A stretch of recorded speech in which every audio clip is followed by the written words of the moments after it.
Welcome back to Inglés 4.0, the radio show. Let's go!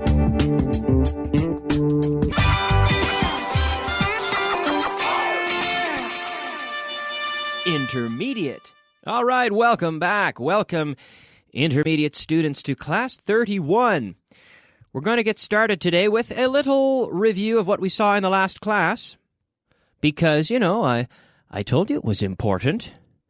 What we saw yesterday was important. I told you it was important. I told you I was going to review it. So at home you're saying, he's reviewing it. He's reviewing yesterday's class. Well, exactly. I told you I was going to review yesterday's class. I told you. So this is the structure. I told you plus was going to. So I gave you some sentences yesterday like, it's broken. And you said, I told you it was going to be broken. And then I said, he's late.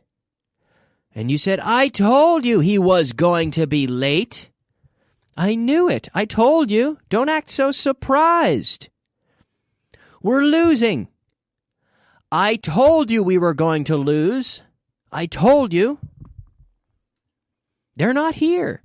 So at home, here's the trick. The trick to learning and the trick to benefiting the most from these classes is that you've got to repeat out loud, right? En voz alta with me, okay? All the time. So they're finishing today. I told you they were finishing today. She's having a baby. I told you she was going to have a baby. I told you. I told you that. They're coming. I told you they were going to come. I told you. Don't act so surprised. He's writing another book. I told you he was going to write another book. I told you. Don't act so surprised. I told you. I told you that already. It's working. I told you it was going to work. I told you. We're improving. Estamos mejorando. We're improving. I told you we were going to improve. I knew that if we paid attention, if we repeated out loud, en voz alta, that we would improve. And now we're improving. I told you we were going to improve. He's cooking. I told you he was going to cook. So remember, at home, always out loud, okay? He's fixing it. I told you he was going to fix it. Good. It's snowing. I told you it was going to snow. Yes. Yes. In fact, this is true. It was snowing today in Canada. Some of my friends told me that it was snowing today. Yes, it snows often. She's looking at you. I told you she was going to look at me. All right, it's my lucky day. She's looking at me. All right, very good. Now let's move on to about to. About to. Now this, again, my Canadian pronunciation, about. Americans would say about to. Ask me what I was about to do when you called me. What were you about to do when I called you? Well, I was about to call you. So it's funny because I was just picking up the phone and you called me. I was about to call you. A punto de, I was about to. Now we could say, what were you going to do? In fact, this is the point really. It's not about to. About to is we'll look at that another day. But here we have going to. What were you going to do? But it's used in the same sense as about to. Estuve a punto de hacer algo. I was about to do something, right? I was about to call you when you called me. I was going to. I was going to do it when you called me, right? I was going to call you when you called me. Okay? I was going to have a shower when you called me. Yeah. Ask me what I was going to do when I saw your message. Kyle, what were you going to do when you saw my message? Oh, I was just going to turn on my computer when I saw your message. Ask me what I was going to do until he arrived at the door. Until he arrived at the door. Because, yeah, I mean, I was going to do something else, but this was a distraction. Well, I was going to cook dinner until he arrived at the door.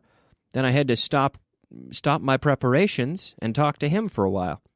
Ask me what I was going to do when I cut my finger.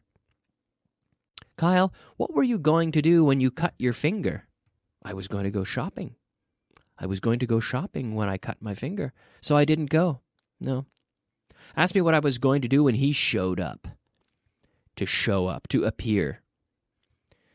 Kyle, what were you going to do when he showed up? Well, I was going to make tea, but I didn't, because he showed up. So I got some beer out of the fridge. Ask me what I was going to do until I heard the news. What were you going to do until you heard the news? Well, I was going to read a book. Yeah, I was just going to relax, read a book. And then I heard the news, and boy, that changed everything. Yeah.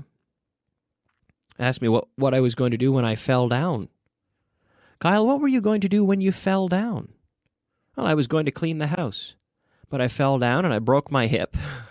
I broke my hip and I couldn't clean the house. Terrible. Ask me what I was going to do when she called me.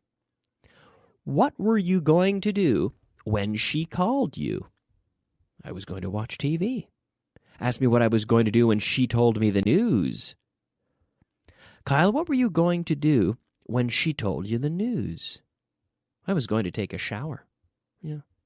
Ask me what my brother was going to do when I called him. What was your brother going to do when you called him? He was going to go out. Yes, which is often true. My brother lives in Malaysia. This is true. I'm not lying here. My brother lives in Malaysia. He lives in Kuala Lumpur. So every time I call him, it's a different time. He has, I think, he's 6 hours ahead of Madrid. So whenever I call him, it's if it's in the afternoon here, it's quite late there. So I usually call him on the weekends when I have some time during the day and it's evening for him.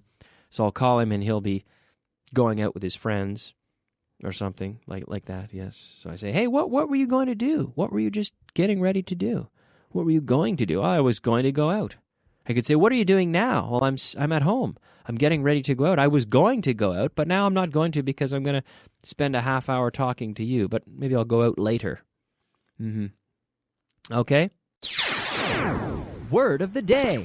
All right, it's time now for our word of the day. Yes, our word of the day today is un incordeon. Incordeon. How do you say that in English? ¿Cómo se dice eso? How do you say that? Well, that's right, a troublemaker. It's a trouble. Don't be a troublemaker, please. Don't be a troublemaker. Don't cause trouble. Don't cause trouble. Problems, right? One problem, two problems, or trouble. We don't normally say two. We don't count trouble. We said I had some trouble, or I had 3 problems yesterday. I had 3 problems and I had some trouble. I had some trouble with my car. Oh, really? What was wrong? Well, there were 3 problems. There were 3 different problems. I was having some serious trouble. Okay, we don't say I had 2 troubles. We don't say that. Okay, but a troublemaker, someone who causes trouble, un incordeon, a troublemaker. Were you a troublemaker when you were in school, when you were young? Were you? Really? I wasn't a troublemaker. I was pretty good. I caused a little bit of trouble sometimes, but not very often. I was, for the most part, pretty good.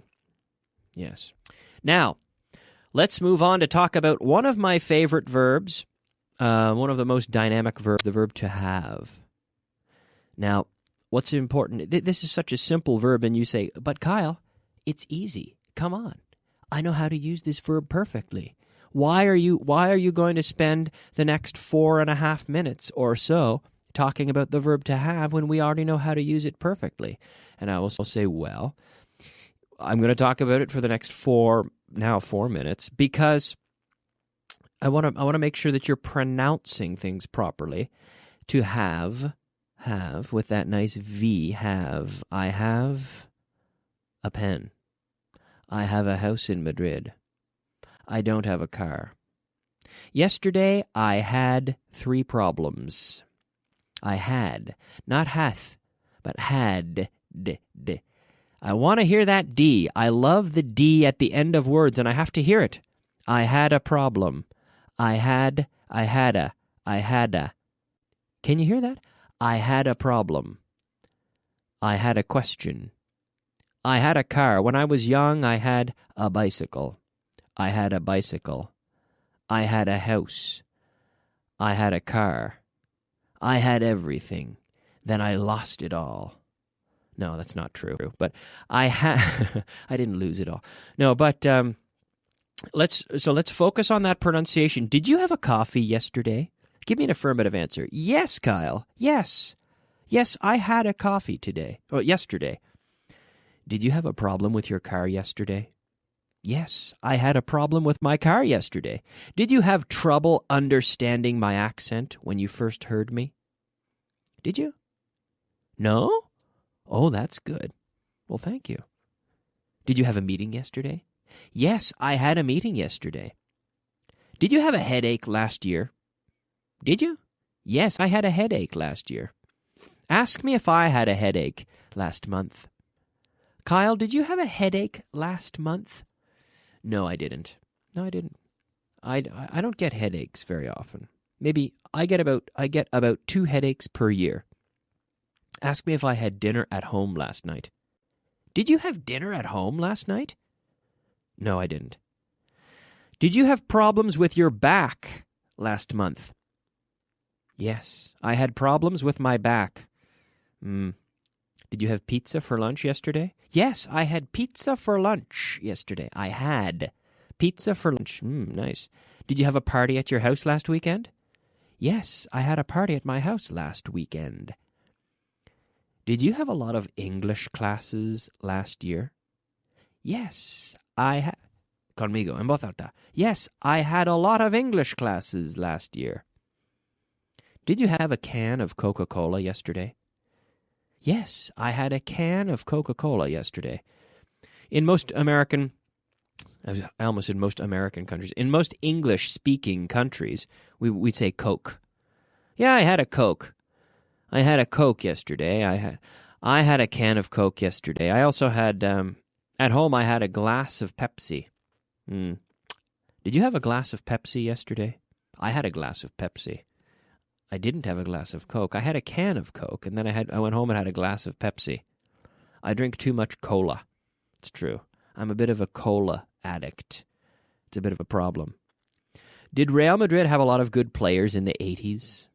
This is a question for you Madrileños out there, for you fans of Real Madrid. Not that all Madrileños have to be fans of Real Madrid. I don't know if you are or aren't. But I suppose you know, did Real Madrid have a lot of good players in the 80s? Los años 80, in the 80s? Yes, Kyle, of course. They had a lot of good players in the 80s. Did Madrid have a lot of hot days last summer? Yes, Madrid had a lot of hot days last summer. Did Bruce Springsteen have a lot of hit songs in the 80s? Yes, of course.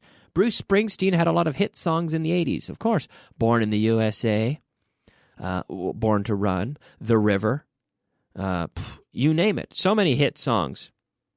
Did you have breakfast with your family this morning? Yes, I had breakfast with my family this morning. Breakfast.